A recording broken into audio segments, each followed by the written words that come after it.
আমি আবার আজকে নিয়ে চলে আসলাম আপনাদের কাছে নতুন রেসিপি ছোলা ছাতুর পরোটা। আমি পরোটার জন্য আমি নিয়েছি রসুন আর লঙ্কা। এটা রসুন আর লঙ্কা আমি বেটে নিব, বেটে ছোলা ছাতুর সাথে মিক্স করে দেব লবণ দিয়ে। এদিকে নিয়েছি গমের আটা, বাড়ির গমের আটা। এটা আমি আগে মিক্সিতে বেটে নেব। মিক্সার গ্রাইন্ডারে নিয়ে নিয়েছি। এটাতে দিয়ে দিব পরিমাণ মতন লবণ। এবার এটাকে বেটে নেব। সুন্দর করে বাটা হয়ে গেছে। দেখুন, এই রসুন আর লঙ্কাকে ছোলার ছাতুতে আমি মিক্স করে দেব। আমি রসুন আর লঙ্কা দিয়ে আমি ছোলার ছাতুটা আমি মেখে নিলাম। এবার হালকা জল দেব। বাটিতে যেটা মশলা ছিল ওটারই হালকা জল দেবো, বেশি জল দিলে ছাতুটা নরম হয়ে যাবে। এবার আমি দিয়ে দেবো ম্যাজিক মশলা, ম্যাগি মশলাও দিয়ে দেবো। ছোলার ছাতু দিয়ে পোড়াটা খুবই ভালো লাগে। ভালো করে আমি মেখে নেব। এইরকম ছাতুর মতো সেনে নিতে হবে। এই ছোলার ছাতুকে মশলা দিয়ে মেখে নিলাম। এবার ঝরঝরে করে মেখে নিলাম, কারণ রুটির ভিতরে এটা ভরতে হবে। ছাতু মাখা হয়ে গেছে। এবার আমি এটাকে ঢেকে রেখে দেব। এবার আমি পরোটা রুটির জন্য আমি আটা মেখে নেব, বাড়ির আটা। লবণ একটু দিয়ে মেখে নেব আটাকে। জল দিয়ে হালকা হালকা জল দিয়ে ভালো করে রুটির আটা মেখে নেব। একটু একটু জল দিয়ে আমি ভালো করে আটাটা মেখে নিলাম। এবার ঢেকে রেখে দেব। এর জন্য চটপটি রান্না করব। এটা নিয়েছি গ্রিন মটর আর হোয়াইট মটর। এই চিকপিসগুলোকে আমি সিদ্ধ করব। নিয়েছি ছোট আলু নিয়েছি। ছাতুর পরোটার জন্য নিয়েছি 2 রকমের মটরটা ভিজিয়ে রেখেছিলাম রাত্রে, ভালো করে ধুয়ে রেখেছি। একটা আলু 2 পিস করে নিয়েছি। এটা প্রেসারে আমি সিদ্ধ করে নেব। পরিমাণ মতন জল দিয়ে ভালো করে সিদ্ধ হয়ে যায়। এটাতে খালি লবণ হলুদ দিব। দিয়ে দিলাম পরিমাণ মতন লবণ আর দিলাম হলুদ। একটু দিয়ে দিব সরষার তেল, যেন জলটা উপচে না পড়ে সিটি দেওয়ার সময়। এবার আমি এটাকে সিদ্ধ করতে ওভেনে চাপিয়ে দিব। এবার চটপটির জন্য আমি মশলা নিয়েছি। জিরা নিয়েছি, 2টা তেজপাতা নিয়েছি, এলাচ, তারপর দালচিনি, আদা, রসুন, লঙ্কা, পেঁয়াজ, এগুলাকে আমি বেটে নেব। মিক্সার গ্রাইন্ডারে আমি বেটে নেব।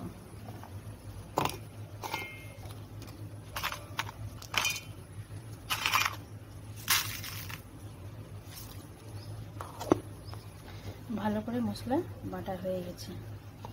এবার আমি পরোটার জন্য রুটিটা আমি গুলি করে নেব। গুলি করে তারপরে বেলবো। আগে আমি এটাকে গুলি করে নিচ্ছি। পরোটার জন্য রুটিটা গোল গোল করে নিয়েছি। এবার আমি এর ভিতরে ছোলা ছাতু মশলাটা যেটা করে রেখেছি এর ভিতরে ভরে দিব। এই ছোলা ছাতু মশলাটা আমি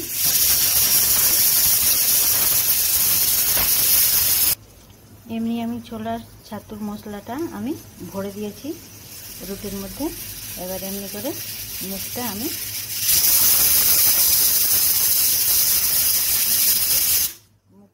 মুড়ে দেব। সবগুলো ছাতুর এমনি করে মুখটা মুড়ে আমি বেলে নিব। সুন্দর করে হয়ে গেছে। ছোলার ছাতুটা এমন করে মাখবা যেন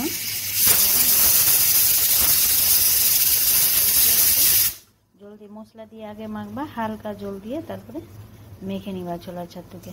একদম ঝরঝরে যেন থাকে। আর পরোটার জন্য আটাও সুন্দর করে মেখে নিবা রুটির মতন। এমনি করে সবগুলো মুখটা আমি মুড়ে নিব। সবগুলো পরোটা আমি বেলে নিব। আটা লাগিয়ে লাগিয়ে বেলে নিব। সুন্দর করে বেলা হয়ে গেছে। দেখুন কত সুন্দর করে হয়েছে। এবার আমি এটাকে হালকা হালকা তেলের মধ্যে ভেজে নিব। বেশি তেলের মধ্যে ভাজবো না। বাটিতে হালকা তেল নিয়ে নিব। কড়াইটা গরম হয়ে গেছে, আমি তাওয়াতে পরোটা করব। কড়াইয়ে বেশি তেলে আমি করব না। তোমার যদি ইচ্ছা হয় বেশি তেলে করবা তো হালকা হালকা তেল লাগিয়ে করবা। আমি এইটা খালি তোমার তেল লাগিয়ে করবো না, তো সবগুলো বাটার দিয়ে দেবো। এবার আমি পাল্টে নিয়ে দেবো। সুন্দর কালার এসছে, দেখুন ফুলে গেছে, ফুলছে কত সুন্দর করে দেখুন। এইভাবে আমি সব পোড়াটাকে বেলে হালকা হালকা তেল লাগিয়ে বানিয়ে নিচ্ছি। হয়ে গেছে দুই দিকে সুন্দর করে, কত সুন্দর হয়েছে। এবার আমি বাটার দিয়ে করব। বাটার লাগিয়ে লাগিয়ে এবার আমি সবগুলো পরোটা করে নিব। তুমি পারলে তেল লাগিয়েও করতে পারো।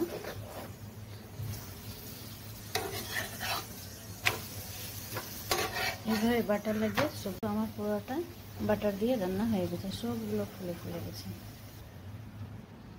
সবগুলো এবার পরোটা রান্না হয়ে গেছে। এবার আমি চিকপিস কারি রান্না করব। এদিকে আমার চিকপিসটা সিদ্ধ হয়ে গেছে ভালো করে, দেখে নাও।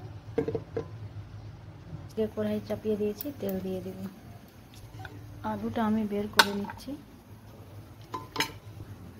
মটরগুলো ভালো করে গলে গেছে। কড়াই গরম হয়ে গেছে, এবার দিয়ে দিব কালো জিরা, দিব কুচি করা পেঁয়াজ লঙ্কা, এবার দিয়ে দিব টমেটো, আলুর খোসা দিয়ে নেব। এবার মশলা দিয়ে দেবো, মশলা যেটা বেটে রেখেছিলাম। পরিমাণ মতন লবণ দিয়ে দিব আর হলুদ দিয়ে দিব। এটাকে ভালো করে ভাজবো। এবার আমি আলু সিদ্ধটা দিয়ে দিব। আলু সিদ্ধতে ভালো করে মশলার সাথে ভেজে দেব। এবার আমি একটু একটু জল দিয়ে ভাজবো। আলু এই জন্য সিদ্ধ দিই যেন চিকপিস কারিটা একটু গাঢ় হয়। ওই জন্য আলু সিদ্ধ করে আগে মশলার সাথে ভেজে নিতে হবে। মশলাটা ভাজা হয়ে গেছে, এবার আমি চিকপিস মটর দিয়ে দিলাম, গ্রিন মটর আর হোয়াইট মটর। এবার এটাকে আমি ভালো করে ভেজে নেব। এটা সুন্দর করে ভেজে নেব। গরম জল করে রেখেছি, লাস্টে হালকা দিয়ে দিব ঝোলের জন্য। তারপরে চিকপিসগুলোও আলুর সাথে ভাজা হয়ে গেছে। দেখো কত সুন্দর করে ভাজা হয়েছে।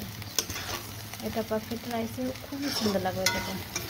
এবার আমি গরম করে জলটা দিয়ে দিব ঝোলের জন্য। এবার ঝোলটা যখন বয়েল হবে, ধনেপাতা থাকলে তুমি ধনেপাতা দিয়ে দিবে। আমার কাছে তো নাই, ধনেপাতা দিয়ে নামিয়ে নেব। ভালো করে বয়েল হয়েছে কিনা, ভালো করে বয়েল হয়ে গেছে ঝোলটা। এবার আমার ছাতু পোড়াটা আর চিকপিস কারিটা ভালো করে হয়ে গেছে। এবার বন্ধ করে দেবো, একদম দোকানের মতন। দেখো এই রেসিপিটা ফলো করতে পারবো। ছোলার ছাতুর যেটা পোড়াটা খুবই টেস্ট লাগে, একবার ট্রাই করে দেখো।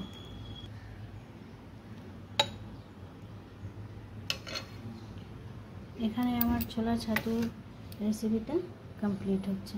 আবার আমি পরে নিয়ে আসবো নতুন রেসিপি। এখানে আমি আমার রেসিপিটা ছোলা ছাতুর রেসিপি আর চিকপিস কারিটা এখানে কমপ্লিট করছি। ওকে গাইস, থ্যাংক ইউ, খুদা হাফিজ।